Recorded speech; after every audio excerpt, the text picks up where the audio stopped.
We started as a school band. I was 15 years old. I was in the 8th grade. What the fuck was that? What did your parents say when you used to be a part of a rock band? And I don't think my parents liked that very much. They were like, well, you know what you're doing. Even some old friends, they start treating you differently when you become famous. And that's really bad. God, what's going on? I had forgotten. It was like a battlefield between punks versus emos. I never thought about the emo thing until, people said that we were part of it. And we're like, oh yeah, I think we are. And then it's usually the media or the fans who put it in the cat. Where to put sleep token. What else? This is not metal. We have to be very selfish. Bienvenidos a este nuevo episodio de este podcast que se llama Se Te Dijo. Y antes de comenzar con la entrevista, que en verdad estuvo increíble, espero y la disfruten, quiero compartirles algo. Esto solo es el previo, no es el estreno de la segunda temporada, no, es solo un adelanto. Porque la próxima semana tendremos, ahora sí, el estreno de la segunda temporada con más invitados y vamos a hablar de muchísimos temas. Y recuerden suscribirse, darle like, compartir, comentar y nos vemos la próxima semana en el gran estreno de la segunda temporada. ¡Se te dijo! Y hoy tenemos una entrevista especial que normalmente luego ustedes la van a escuchar, van a ver los invitados y van a decir... ¿Por? Pero saben que aquí nos encanta la música y yo estoy feliz de estar con ellos. He seguido su música desde que era un niñito, desde que era así. Así que, pues démosle una bienvenida. Está con nosotros, the Rasmus. Let us welcome the Rasmus. How have you been, guys? It's good. Good to be back in Mexico. We've been here 4 days, working a lot of interviews and meeting a lot of fans and learning from this and that. I've been really busy, but fun. Are you tired? We're tired, yeah, because we came from Europe, It's Finland is nighttime already. So we were jet lag. Kind of it feels like being in a dream or something. You can take the day off. No. I've been following your music and since I was 12 or 13, I don't remember, but I remember when I was that age, I was this is who I am. And your music in the shadows, it was oh my God, it was a hit. But do you remember how your beginnings was? Yes. We started as a school band. I was 15 years old. I was in the 8th grade.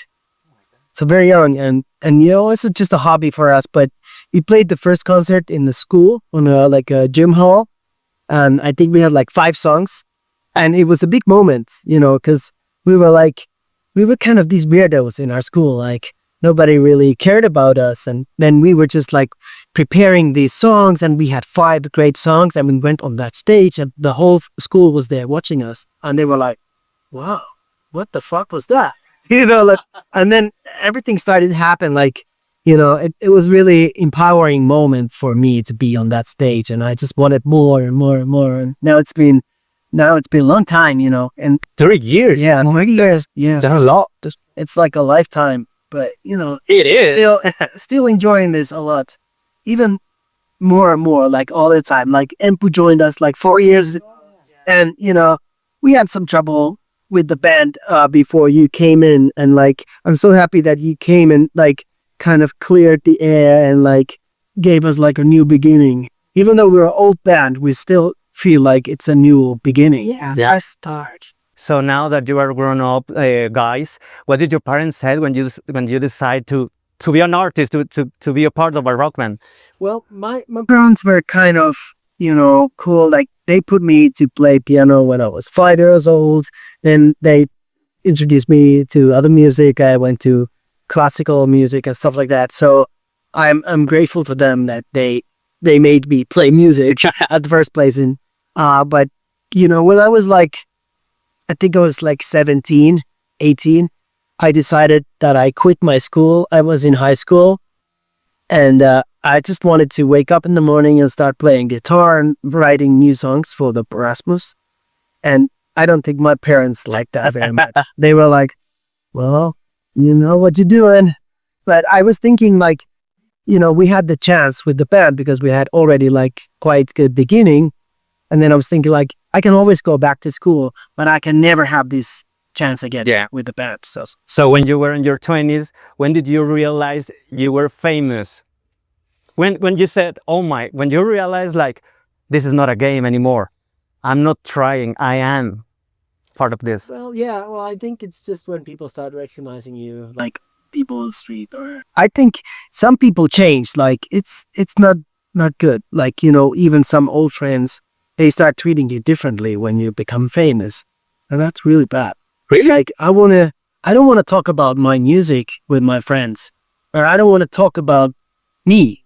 You know, while I'm here, I'm talking too much about me all the time. Okay. But like when I go in private, you know, I would rather know what's going with them and how they feel. And a normal life, right? But some people, even like old friends, they had kind of difficulties with that, like us becoming famous.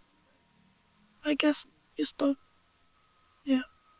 So what did you feel when you realized that you, well, as a band, obviously, you were famous in the other side of the world, like in Mexico, in this continent? What did you feel?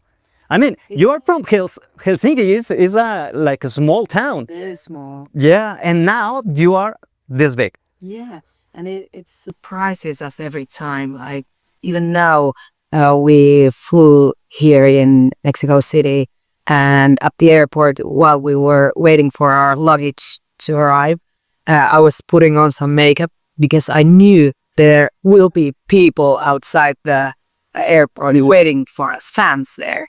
And you were like, What's going on? I have forgotten. Like, yeah, of course, when we come to Mexico, there are people waiting for us at the airport. Like, yeah.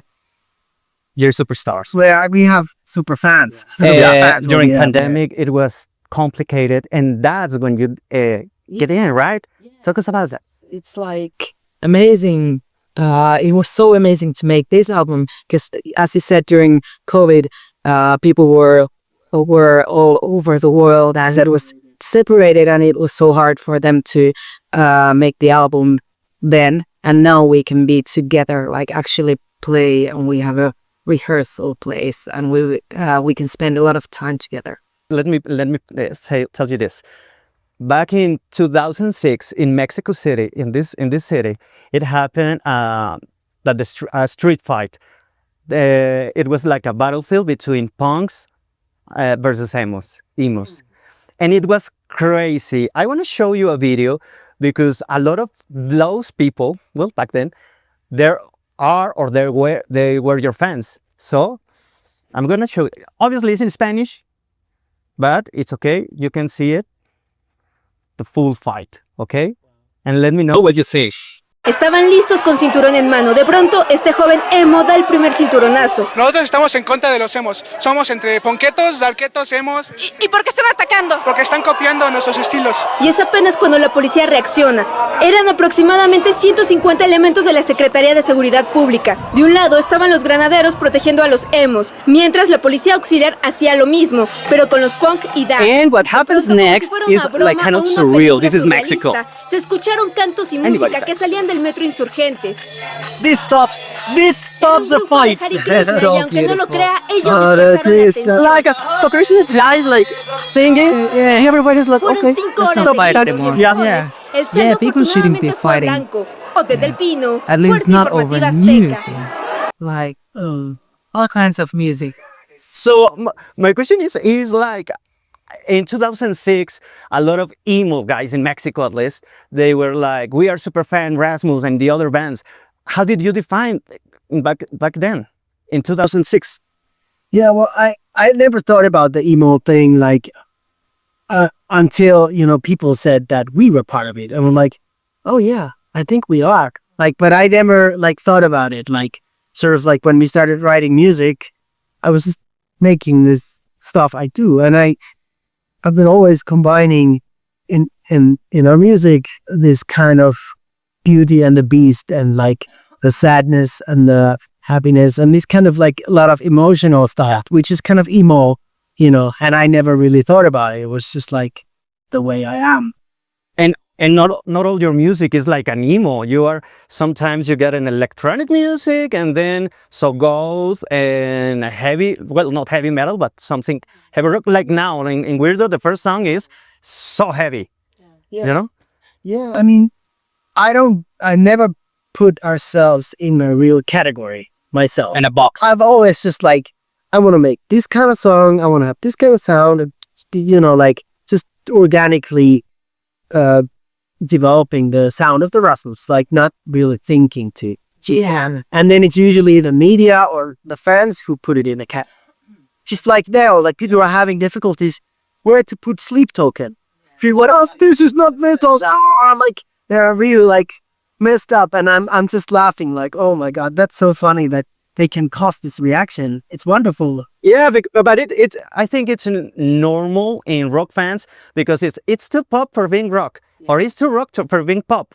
What the fuck? I mean, it's just music. I know, isn't it? Who cares? Yeah, who cares? But it's like, oh, I like this band. They are not like they used to. They are not like they used to anymore. So now they suck. And my next question is talking about this.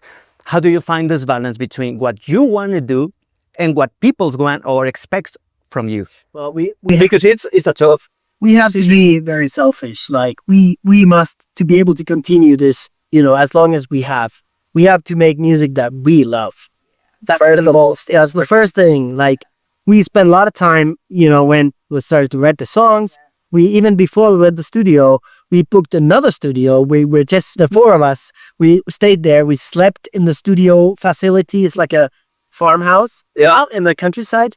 So we would go through the songs. We hang and like cooking together and like going to Sarah together, like just like hanging out and just like feeling the music and talking about music, playing each other some good songs and like from other artists, just like really like You have to be true to yourself, because otherwise people won't love it. Yeah. Unless you love it yourself. yeah, they will feel it. Like you have to stay, you have to love your own song. Now it sounds funny, but you have to be crying to your own says, oh, this is so good. And then it's like good enough to play to others. How do you put up together all your ideas? Because I mean, I think it's easy when it's an alone artist, not a solo artist. Yeah. But this is a band, and there are a lot of ideas, and maybe an album, it's just 10 tracks. But then again, like, when there's 4 people, we have 4 opinions, we have 4 views, ways of looking at the world, of things, and like, we can sort of even educate each other. Exactly. Like, hey, why don't you think about this from this point of view? And like, like Try to create. yeah, it's like, it's a strength, even though sometimes it's hard to be democratic. Sometimes somebody has to take the lead and push it through. But many times you get a lot of influence and ideas because we are many people. Yeah, and the ego is a complicated human thing to just to handle, because it's like my idea is much as worth as yours. Leave your ego Yeah. a little bit behind when you're making music, because obviously we want the song to be as good as it can be. Not like I want to bring my ideas to. And now that we have a long career, it's kind of sometimes even easier to look from the outside.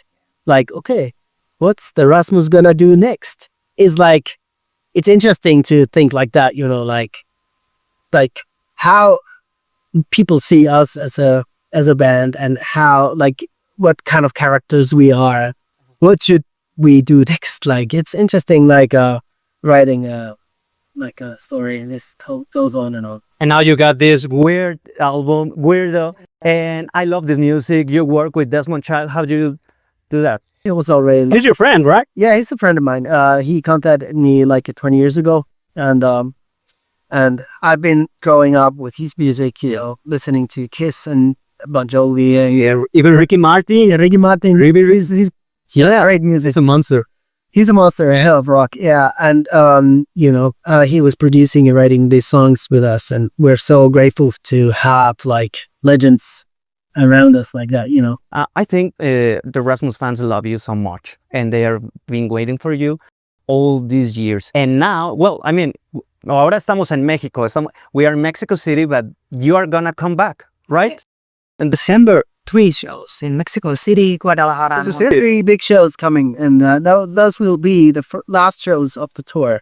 So I'm expecting them to be the best shows, and we're gonna have a wicked cool visuals. Like, everything. We have been planning so much, like all the old hits and then new songs from the, it's gonna be great. Are tickets available now? yeah, tickets are available. Ok, ya lo escucharon, los boletos están a la venta de Rasmus, música, la esencia, todo lo que ustedes conocen, ahí lo van a poder encontrar. Más información, obviamente, en las redes sociales. Y vamos a vernos, esto es en diciembre, así que ya vayan poniéndolo así en su agenda. Guys, thank you so much for your time. I really appreciate this chat. And well, I hope you luck. Thank you very much. Thank you so much. Y nosotros, pues nos vemos en el próximo video. Recuerda seguirnos en el canal, dale like, todo lo que ya sabes, lo puedes hacer aquí, deja tus comentarios y nos vemos en el gran estreno, sí, la próxima semana.